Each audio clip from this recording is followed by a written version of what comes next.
خداوند کے زندہ اور جلالی نام میں آپ سب کی خدمت میں آداب۔ پروگرام حیات جاویداں لے کر حسب معمول آپ کی خدمت میں حاضر ہوں۔ کلام پاک کی تلاوت سے آج کے پروگرام کی ابتدا کرتے ہیں۔ آج کا پہلا حوالہ جو میں نے تلاوت کے لیے چنا ہے وہ زبور 30 اس کی پہلی آیت سے لے کر 5 آیات تک ہے۔ اس کی تلاوت میں آپ کے سامنے کرنا چاہتا ہوں۔ تو خداوند کے زندہ کلام میں مذکور ہے، اے خداوند میں تیری تمجید کروں گا کیونکہ تو نے مجھے سرفراز کیا ہے اور میرے دشمنوں کو مجھ پر خوش ہونے نہ دیا۔ اے خداوند میرے خدا، میں نے تجھ سے فریاد کی اور تو نے مجھے شفا بخشی۔ اے خداوند تو میری جان کو پاتال سے نکال لایا ہے، تو نے مجھے زندہ رکھا ہے کہ گور میں نہ جاؤں۔ خداوند کی ستائش کرو، آئے اس کے مقدسو، اور اس کے قدس کو یاد کر کے شکر گزاری کرو، کیونکہ اس کا قہر دم بھر کا ہے، اس کا کرم عمر بھر کا۔ رات کو شاید رونا پڑے پر صبح کو خوشی کی نوبت آتی ہے۔ یہاں پر خداوند کا پہلا ورد تمام ہوا۔ آئیے ہم آج اپنی ہدایت کے لیے خداوند سے کلام مانگے اور خداوند سے دعا کریں کہ وہ پاک روح کا مسا اپنے خادم کو دے، تاکہ جو کلام وہ اس بندہ کی معرفت آپ تک پہنچانا چاہتا ہے وہ من و ان میں اس کو آپ تک منتقل کر سکوں۔ وہ میری زبان کا ذمہ لے تاکہ کوئی ایسی ناواجب بات میری زبان سے نہ نکلے جس سے وہ ناراض ہو، بلکہ ہر وہ بات میری زبان سے نکلے جس سے اس کے نام کو جلال ملے۔ آئیے ہم اپنے سروں کو خداوند کے حضور جھکائیں۔ اے قادر مطلق ابد خداوند، دل کی گہرائیوں سے تیرا شکر کرتا ہوں تمام نعمتوں، برکتوں اور بخششوں کے لیے، ان عزیزوں کے لیے، ان کی درازی عمر کے لیے درخواست کرتا ہوں اور شکر کرتا ہوں کہ گزشتہ ہفتہ تو نے ہم سب کی مدد کی، ہر تکلیف سے، آزار سے بچا کے ہمیں اپنی پناہ میں رکھا، تمام ضرورات زندگی کو پورا کیا اور ہمیں یہ موقع فراہم کیا کہ ہم ایک جگہ تمام سب بھائی اور بہن مل کر تیرے نام کی ستائش کر سکیں، تیرے پاک کلام کو پڑھ سکیں اور اس میں سے سبق سیکھ سکیں تاکہ وہ ہماری زندگی کے لیے مددگار ثابت ہو۔ التجا کرتا ہوں کہ اپنے خادم کو ہمت، طاقت اور لیاقت عطا فرما کہ وہ تیرے پاک روح کے عین مطابق پاک کلام کی تشریح کر سکے، تیرا کلام دوسروں تک منتقل کر سکے۔ تو جانتا ہے کہ تیرا خادم کمزور ہے، تو بھی تیری مدد چاہتا ہوں، تیری حفاظت چاہتا ہوں اور التجا کرتا ہوں کہ جب تک میں تیرا پاک کلام سناؤں، تیری پاک روح کا مسا مجھ پر ٹھہرا رہے۔ تمام عزیزوں کو توجہ اور یکسوئی عطا فرما تاکہ وہ تمام تر انعامات کے ساتھ تیرے پاک کلام کو سن سکے۔ سبوں کو اپنی برکات سے مالا مال کر، تیرے ہی مقدس اور پاک نام میں مانگتا ہوں۔ تو میرے عزیزوں، آج کا حوالہ جو میں نے دوسری تلاوت کے لیے چنا ہے، یا جس حوالے پر آج ہم غور و خوض کرنا چاہتے ہیں، وہ متی رسول کی انجیل، اس کا 25 باب، اس کی 14 آیت سے لے کر 30 آیات تک ہے۔ بے شک حوالہ طویل ہے، لیکن یہ ایک بڑی خوبصورت تمثیل ہے جو خداوند یسوع مسیح نے ہمارے سیکھنے کے لیے پیش کی ہے۔ اور میں اکثر اس بات کا اعادہ کرتا ہوں کہ خداوند یسوع مسیح کی خوبیوں میں سے ایک خوبی یہ بھی ہے کہ وہ جو بھی کلام اپنے شاگردوں سے کرتے تھے وہ عام فہم ہوتا تھا، تمثیل کے انداز میں ہوتا تھا، اور ان کی تعلیمی استعداد اور عقلی لیاقت کو سامنے رکھ کے ہوتا تھا۔ خداوند یسوع مسیح کو علم تھا کہ اس کے زیادہ تر شاگرد مچھلیاں پکڑنے والے ہیں، دنیاوی تعلیم سے وہ محروم ہیں، لیکن خداوند یسوع مسیح کو یہ ادراک تھا کہ وہ ان کی شخصیتوں کو اس طرح تراش سکتا ہے کہ بڑے بڑے عالم اور فاضل ان کے سامنے شرمندہ ہو جائیں گے۔ یہ خداوند یسوع مسیح کی لیاقت تھی، ان کی خوبی تھی، ان کا وصف تھا۔ لیکن بیان میں یہ کرنا چاہتا ہوں کہ خداوند یسوع مسیح نے یہاں پر ایک تمثیل بیان کی ہے، کیونکہ ان کے سامعین، ان کا کلام سننے والے لوگ زیادہ تر ان پڑھ تھے، کاشتکاری کرتے تھے یا مچھلیاں پکڑتے تھے، اتنی زیادہ تعلیم نہیں تھی۔ تو خداوند یسوع مسیح نے ہمیشہ ایک ایسی تمثیل کو چنا جو اس تناظر میں سبق سکھانے کے لیے سب سے عمدہ اور بڑھیا ہو۔ تو بے شک یہ تمثیل کا حوالہ ذرا طویل ہے، لیکن اس کو پڑھے بغیر بھی گزارا نہیں، کیونکہ میں چاہتا ہوں کہ جتنے بھی لوگ یہ آج یہ کلام سن رہے ہیں ان کے ذہن میں یہ تمثیل ہو تاکہ ہم اپنی بات کو آگے بڑھا سکیں۔ تو میں اختصار سے کام لیتے ہوئے اس حوالے کو آپ کے سامنے پڑھنا چاہتا ہوں، اور اس کے بعد ہم اپنی بات چیت کو جاری رکھیں گے۔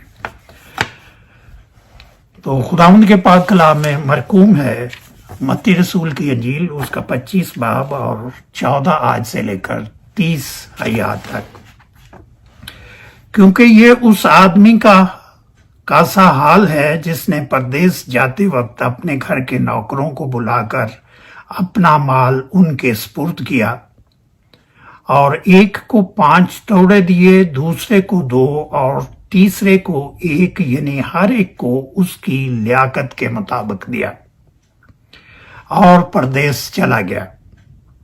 جس کو 5 توڑے ملے تھے اس نے فوراً جا کر ان سے لین دین کیا اور 5 توڑے اور پیدا کر لیے۔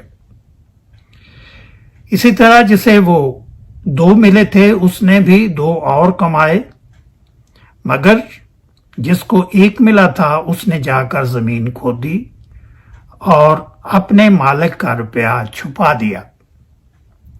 بڑی مدت کے بعد ان نوکروں کو مالک آیا اور ان سے حساب لینے لگا۔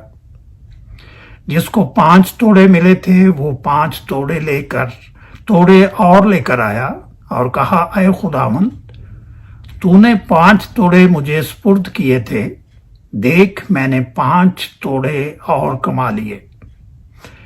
دیکھ میں نے 5 توڑے اور کمائے۔ اس کے مالک نے اسے کہا، آئے اچھے اور دیانتدار نوکر، شاباش، تو تھوڑے میں دیانتدار رہا، میں تجھے بہت چیزوں کا مختار بناؤں گا۔ اپنے مالک کی خوشی میں شریک ہو۔ اور جس کو وہ توڑے ملے تھے اور جس کو 2 توڑے ملے تھے اس نے بھی پاس آ کر کہا، آئے خداوند، تو نے 2 توڑے مجھے سپرد کیے تھے، دیکھ میں نے 2 توڑے اور کمائے۔ اس کے مالک نے اسے کہا، آئے اچھے اور دیانتدار نوکر، شاباش، تو تھوڑے میں دیانتدار رہا، میں تجھے بہت چیزوں کا مختار بناؤں گا۔ اپنے مالک کی خوشی میں شریک ہو۔ جس کو 1 توڑا ملا تھا وہ بھی پاس آ کر کہنے لگا، اے خداوند، میں تجھے جانتا تھا کہ تو سخت آدمی ہے، اور جہاں نہیں بویا وہاں سے کاٹتا ہے، اور جہاں نہیں بکھیرا وہاں سے جمع کرتا ہے۔ پس میں ڈرا اور جا کر تیرا توڑا زمین میں چھپا دیا۔ دیکھ جو تیرا ہے وہ موجود ہے۔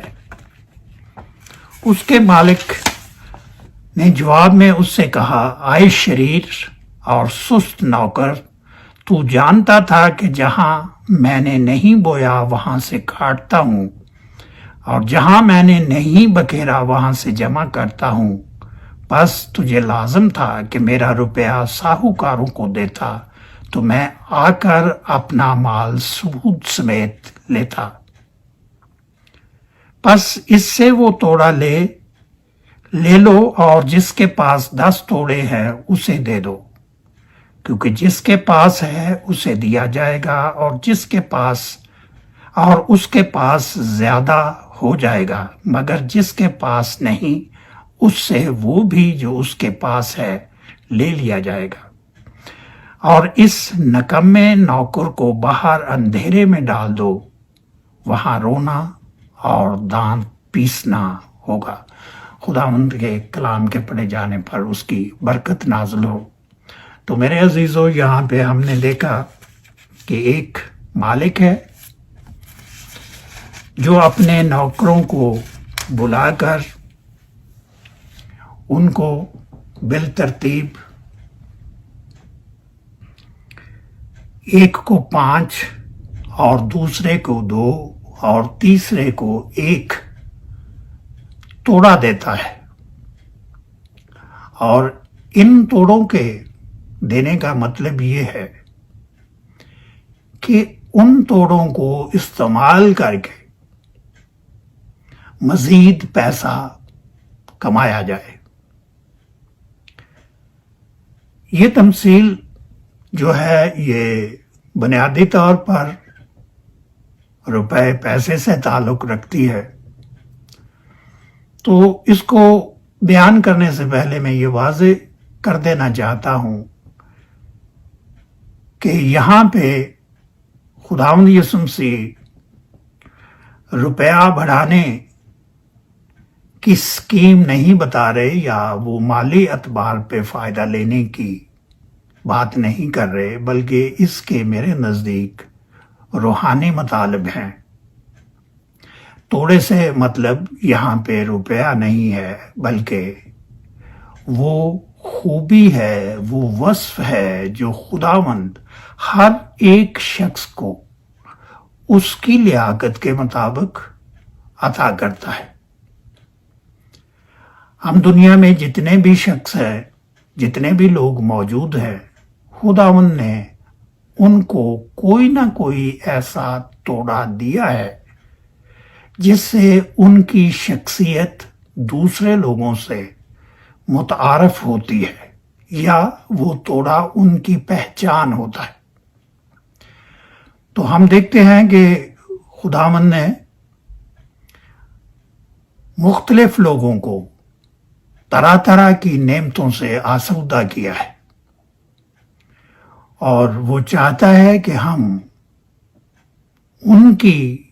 اس کی دی ہوئی نعمتوں کو اس طرح استعمال کریں کہ اس کی کلیسیا بڑھے اور اس کے نام کو جلال ملے۔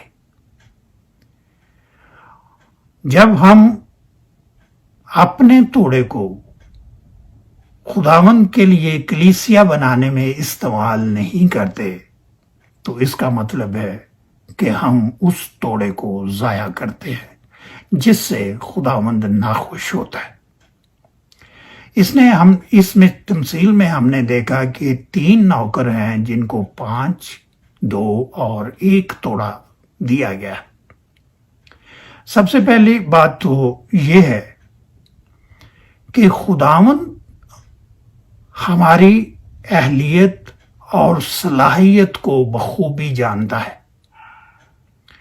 وہ جانتا ہے کہ اس نے کون سی خدمت ہم سے لینی ہے۔ جس شخص کو 5 توڑے ملے، خداوند نے اس میں یہ خوبی دیکھی کہ یہ 5 توڑوں کو استعمال کر کے اچھا پیسہ بنا سکتا ہے۔ دوسرے الفاظ میں ہم یہ کہہ سکتے ہیں کہ جو خداوند نے اس کو خوبی، فن یا وصف دیا، وہ اس کو بروئے کار لا کر وہ خداوند کے لیے بہتر کلیسیا تیار کر سکتا ہے۔ لہذا زیادہ ٹیلنٹ دے کر، زیادہ صلاحیت دے کر، زیادہ اوصاف دے کر خداوند نے اس کو برکت دی تاکہ وہ بہت سارا خدا کے لیے پھل لائے اور اس کے لیے کلیسیا تیار کرے۔ دوسرے شخص کو 2 توڑے دیے۔ خداوند نے یہ مناسب سمجھا، چونکہ وہ اس شخص کی صلاحیت سے واقف تھا کہ یہ 2 ہی توڑوں کو سنبھال سکتا ہے۔ لہذا خداوند نے اس کی صلاحیت اور قابلیت کو ملحوظ نظر رکھتے ہوئے اس کو وہ 2 توڑے دیے، اور اس شخص نے بھی ان توڑوں کو کام میں لگایا، ان سے مزید پیسہ کمایا، جس کا ہرگز مطلب یہ نہیں ہے کہ اس نے روپیہ جو کمایا اس کا مطلب دنیاوی روپیہ تھا۔ مطلب یہ ہے کہ اس نے خداوند کی دی ہوئی خوبی کو استعمال کر کے خداوند کے نام کو جلال دیا اور اس کی کلیسیا کی تعمیر میں ایک حصہ ڈالا، جس سے خداوند خوش ہوا۔ اب ایک تیسرا نوکر ہے جس کو 1 توڑا دیا گیا۔ اب دیکھیے، پہلی بات تو یہ ہے کہ خداوند کی خوبی دیکھیے۔ خداوند چاہتا تو اس کو بھی 5 توڑے دے سکتا تھا، لیکن خداوند کے سامنے اس کی لیاقت، صلاحیت اور قابلیت واضح تھی۔ خداوند جانتا تھا کہ یہ نکما ہے، لیکن یہ سب کچھ جاننے کے باوجود خداوند نے اس کو اگنور نہیں کیا، اس کو ترک نہیں کیا، بلکہ اس کو بھی ایک موقع دیا کہ وہ اس توڑے کو استعمال کر کے تو مزید روپیہ بنائے، یعنی وہ خداوند کی خدمت میں اپنا حصہ ڈالے، اس کے لیے کارآمد ثابت ہو۔ لیکن اتفاق ایسا ہے کہ یہ تیسرا نوکر نکما اور سست ثابت ہوا۔ یہ کہتے ہوئے مجھے دکھ ہے اور افسوس بھی ہے کہ تیسرا نوکر اور اس کا کردار ہم سب پر منطبق ٹھہرتا ہے۔ ہماری مثال بھی اس تیسرے نوکر جیسی ہے جو خداوند کی صلاحیت کو تو رکھتے ہیں اپنے اندر، لیکن اس کو کام میں نہیں لاتے۔ اور اس نوکر نے کیا کیا کہ اس روپے کو کام میں لانے کی بجائے، ساہوکاروں کو دینے کی بجائے، یا اس کا کوئی اور مصرف ڈھونڈنے کی بجائے کہ اس سے مزید پیسہ بن سکے، اس نے اس کو زمین میں چھپا دیا۔ اب وہ زمین میں چھپانے سے وہ روپیہ مصرف میں نہیں رہا، اس نے اس روپے کو ایک جگہ روک کر رکھ لیا۔ جی ہاں، جب ہمیں خداوند کی طرف سے توڑا ملتا ہے تو ہم اس کو استعمال کرنے کے بجائے اس کو چھپانے کی کوشش کرتے ہیں۔ ہم نہیں چاہتے کہ ہم خداوند کی خدمت میں یا اس کی بادشاہی کو بڑھانے میں اپنا حصہ ڈالیں، اس لیے اس کو چھپانے کی کوشش کرتے ہیں، جو خداوند کے نزدیک ایک ناپسندیدہ عمل ہے۔ خداوند نے اس کو ڈانٹا اور اس کو کہا کہ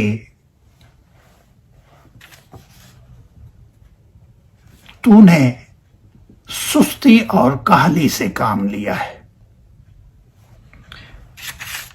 اور یہ بالکل صحیح بات ہے کہ خداوند ہمیں چاہتا ہے کہ ہم ایک اچھے اور ایماندار سٹوورڈز کی طرح، ایک ایسے شخص کی طرح جس کو خداوند نے امانت کے طور پر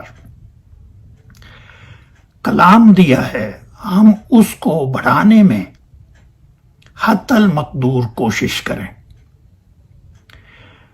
خداوند یسوع مسیح نے ہمیں اس دنیا میں اس لیے بھیجا ہے، بلکہ ہماری تخلیق اس لیے ہوئی ہے کہ ہم خداوند کے پاک کلام کے مطابق بہت سارا پھل لائیں.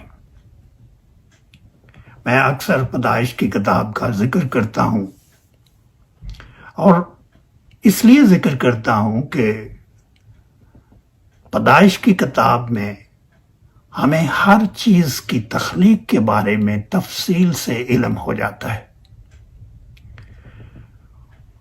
اگر ہم خداوند پیدائش کی کتاب اس کا 2 باب اور اس کی 16ویں آیت کا مطالعہ کریں تو ہمیں یہ علم ہوتا ہے، اور خداوند کے کلام میں مذکور ہے، اور خداوند خدا نے آدم کو لے کر باغ عدن میں رکھا کہ اس کی باغبانی اور نگہبانی کرے.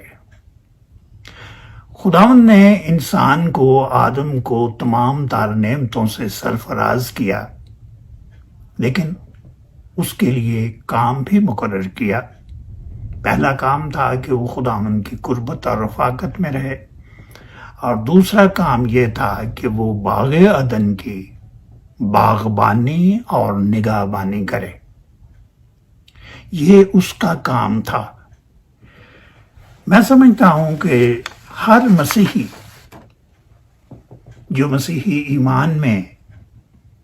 ایمان سے منسلک ہے، خداوند نے اس کے نام ایک کام سونپا ہے، اور وہ کام یہ ہے کہ ہم اپنی توڑے کو استعمال کرتے ہوئے مسیحت کا پرچار کریں.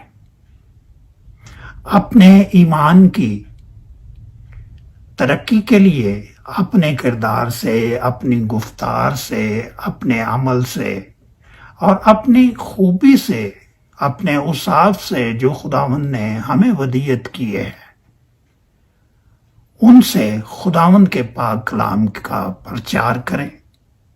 کیونکہ بحیثیت ایک مسیحی یہی ہمارا فرض ہے. اور میرا سب سے پسندیدہ حوالہ جو میں آپ کے سامنے پڑھنا چاہتا ہوں، وہ زبور 116 ہے، اور اس کی 12 آیت میں لکھا ہے، خداوند کی سب نعمتیں جو مجھے ملی، میں ان کے عوض میں اسے کیا دوں. میں اس کو دوبارہ پڑھنا چاہتا ہوں. خداوند کی سب نعمتیں جو مجھے ملی، میں ان کے عوض میں اسے کیا دوں. مطلب یہ ہے کہ خداوند نے تمام دنیا کی نعمتیں، برکتیں، بخششیں ہمیں عطا کی ہیں. اب ان نعمتوں کا شکر ادا کرنے کے لیے ہمیں کیا کرنا چاہیے؟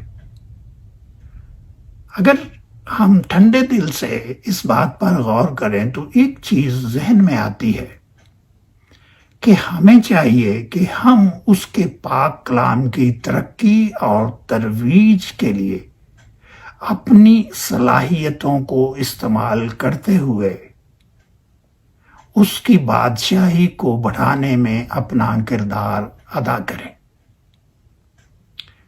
اب جیسے میں نے عرض کیا کہ پہلا کرنتھیوں اس کا 12 باب اور اس کی 4 آیت میں مرقوم ہے، نعمتیں طرح طرح کی ہیں مگر روح ایک ہی ہے، اور خدمتیں بھی طرح طرح کی ہیں مگر خدا ایک ہی ہے۔ تو توڑے بھی خداوند نے ہمیں مختلف دیے ہیں۔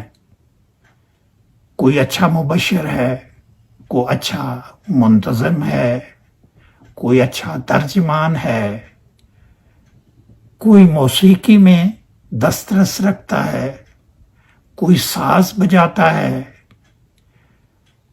کوئی شخص خدمت میں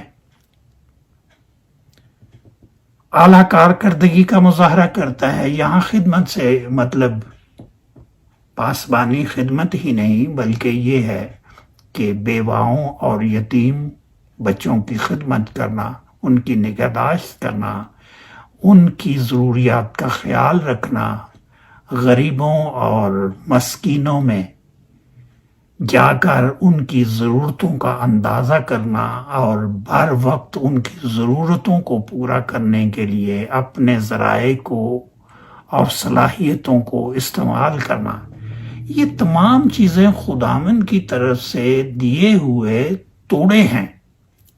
ان توڑوں کو استعمال کر کے ہم خداوند کے پاک کلام کی بشارت دیکھ سکتے ہیں۔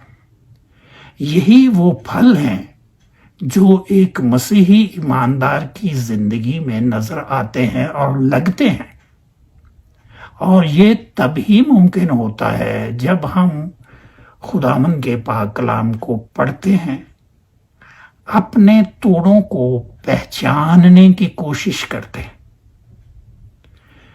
اب ایک اس میں بات بہت اہم ہے جس کا ذکر میں ضرور کرنا چاہتا ہوں، کہ جس کے پاس زیادہ ہے، جس کو خدا نے زیادہ دیا ہے، ہمیں اس کے بارے میں حسد نہیں کرنا چاہیے۔ خداوند نے اس کو اس کی لیاقت کے مطابق دیا ہے اور اپنی مرضی کے مطابق دیا ہے۔ ہمیں جتنا ملا ہے ہمیں اسی میں خوش رہنا چاہیے۔ اور میں یہ عرض کرنا چاہتا ہوں کہ ہم جس خدا کی بات کرتے ہیں اس کی خوبی ہے کہ وہ محتاج کو مختار بنا دیتا ہے۔ خداوند نے اس نوکر کو یہ کہا، تھوڑے میں دیانتدار رہا، تو تھوڑے میں دیانتدار رہا، میں تجھے بہت چیزوں کا مختار بناؤں گا۔ جب ہم تھوڑے میں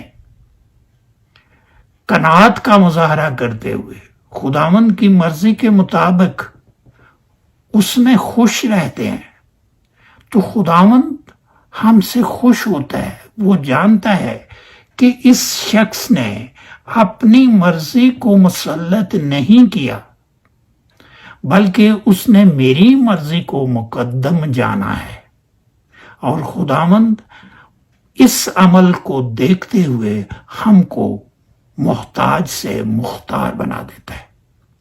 تو یہاں سیکھنے والی بات یہ ہے کہ سب کچھ ہمیں خداوند کی طرف سے ملتا ہے۔ خداوند چاہے تو ہمیں 5 توڑے دے سکتا ہے، 50 توڑے دے سکتا ہے، اس کی مرضی ہو تو وہ ہمیں 2 دیتا ہے، وہ چاہے تو وہ ہمیں 1 دیتا ہے، لیکن اس کی نظر میں ایک معیار ہوتا ہے، اور وہ معیار وہی جانتا ہے، وہی استعداد کو جانچتا اور پرکھتا ہے۔ ہم انسانوں پر یہ واجب ہے کہ ہم اس کی مرضی کو جانچتے ہوئے، مانتے ہوئے اس کی ذات میں مسرور رہیں اور اس کے ساتھ پیوستہ رہیں، کیونکہ سرفرازی، دولت، سب کچھ جو کچھ اس دنیا میں ہے سب کچھ اسی کا ہے، اور وہی ہمیں دیتا ہے، اور وہ ہمیں ہماری لیاقت کے مطابق، ہماری صلاحیت کے مطابق ہمیں توڑے عطا کرتا ہے۔ لہٰذا ہمیں دوسروں کے توڑوں پر نظر نہیں رکھنی چاہیے، بلکہ جو خداوند نے ہمیں توڑا دیا ہے اس کو بہتر سے بہتر انداز میں استعمال کر کے خداوند کے لیے ایک نئی اور اچھی کلیسیا پیدا کرنے کی کوشش کرنی چاہیے۔ تو میرے عزیزو، میں آپ سب سے یہ توقع رکھتا ہوں کہ ہمیں اعلیٰ توڑوں کی توقع تو ضرور کرنی چاہیے، لیکن دوسروں کے بہتر توڑے دیکھ کر ان سے حسد نہیں کرنا چاہیے۔ ہمیں خدا کی مرضی کو پہچاننا چاہیے، اس کی ذات میں خوش رہنا چاہیے، اس کی تمجید کرنی چاہیے اور دعا کرنی چاہیے کہ خدا باپ، تیرا شکر ہے کہ تو نے مجھے اس اہل سمجھا کہ میں تیری بادشاہی کو بڑھانے میں استعمال ہو سکوں۔ جو تو نے مجھے دیا ہے میں اسی میں خوش ہوں۔ تو میری مدد کر تاکہ میں ایک اچھا ایماندار اور عملی مسیحی بن سکوں۔ تو میرے عزیزو، آخر میں آپ سب کے لیے ایک چھوٹا سا حوالہ پڑھنا چاہتا ہوں۔ وہ متی رسول کی انجیل، اس کا 28 باب اور 19 آیت ہے۔ اس کو ارشاد اعظم کہا جاتا ہے۔ اس کا اطلاق ہر ایک مسیحی پر ہوتا ہے۔ اس کے لیے پاسبان ہونا، ایلڈر ہونا یا بشپ ہونا ضروری نہیں ہے۔ اس کے لیے یہ ضروری ہے کہ ہم مسیحی ہو، اور جب ہم مسیحی ایمان میں ہیں تو ہم سب پر واجب ہے کہ ہم اس کے حکم پر عمل کریں، اور یہ حکم یوں مرقوم ہے: پس تم جا کر سب قوموں کو شاگرد بناؤ اور ان کو باپ اور بیٹے اور روح القدس کے نام سے بپتسمہ دو۔ تو ہمیں اپنے توڑے کو سب قوموں میں جا کر استعمال کرنا ہے، اس خوبی اور مہارت سے استعمال کرنا ہے کہ وہ لوگ ہمارے کردار سے، ہماری باتوں سے، ہمارے ایمان سے متاثر ہو کر، اس کی مضبوطی سے متاثر ہو کر خداوند یسوع مسیح کو اپنا نجات دہندہ تسلیم کریں، تاکہ یہ ساری دنیا ایک ہی چھت تلے آ جائے اور یسوع مسیح کو اپنا نجات دہندہ تسلیم کر لے۔ آئیے ہم اپنے توڑوں کو پہچانیں اور ان کو اچھے طریقے سے استعمال کرتے ہوئے خداوند کے نام کو جلال دیں۔ آمین۔ خداوند آپ سب کی مدد کرے۔ آمین۔